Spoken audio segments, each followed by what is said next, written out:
I'm Lisa Myers. Together with my sister Fiona, we run the Wig Clinic in Cork. We provide high fashion hairpieces and accessories to those experiencing hair loss. Our business is kind of divided into two areas. We would look after chemotherapy patients who would experience hair loss during their treatment. They would call us before they start their treatment, where they would get a detailed consultation. We would do it here in the clinic, but we also do it remotely in various locations in Munster. The consultation would typically take about an hour, where we will go through all the styles, fit on all the styles. We actually can have a bit of fun with this as well. And when the client is happy, we would put away their hairpiece and they would come back to us, and typically 14 days after they start their treatment, that's when they would typically experience hair loss. And at that stage their hair would be trimmed, the hairpiece would be fitted and styled accordingly to their individual needs. And the second part of our business then would be dealing with the other category of people who experience hair loss, would be those commonly known as alopecia. This can be induced by medical conditions or stress factors also. So that would be our two main areas, that business that we serve. I think over the years really I've come up with so many different business ideas. I always wanted to work for myself. I come from a long line of entrepreneurs, I suppose, really.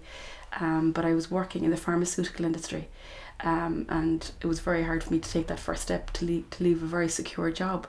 My sister had a hair salon here for 15 to 20 years, and my mother at the time was going through chemotherapy. So she thought that the service could be greatly improved because her experience wasn't a very nice one, pleasant really. So at the beginning I was doing a part-time with my sister, and after 6 months, when things got more established, I left my own job and started working here full-time. The best part of running your own business really is the flexibility. I've got 2 young kids, so it's great to be able to drop them to school in the morning, pick them up 2 evenings. So that's been great for me really, so it's important that I get the work balance, family balance, you know. But I came from a controlled environment. I worked in the pharmaceutical industry. So now that I'm more or less master of my own destiny, it's great that I can decide what meeting I go to if we decide to expand. So that control, I think, is fantastic. They're the best 2 aspects for me, I think.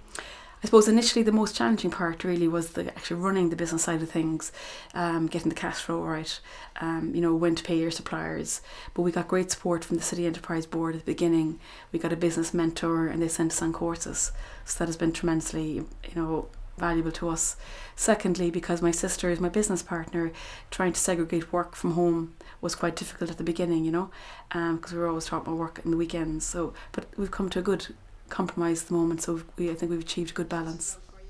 I think if I was to give advice, and we're still learning really, you know, but the main advice I would give is very important to do a very detailed business plan for yourself more than for anybody, you know. That gives you a great opportunity to really go through the ins and outs. Actually, are you actually going to make money out of it, you know, which is at the end of the day is why people go into business, I guess.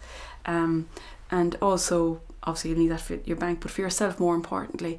And if it's something you really, really want to do and you've done your business plan and it really doesn't work out, I think you just need to think with your heart, your head really, than your heart, and take a step back and rethink it, you know. Secondly, I think it's very important, if you can at all, because so leaving a full-time job, if you have a full-time job, going into the unknown is so difficult. So if they could do it actually on a part-time basis, that's how I did it. And so you can take small steps, you can test the waters, and then you can decide if you're going to take the plunge. Because the Wig Clinic started in the midst of recession, obviously we kind of started off at a disadvantage, but I think it's a testament to the service that we provide that we're still growing and expanding. So I think if we keep doing what we're doing, keep improving our service, we're very confident that we'll be still expanding right in the future.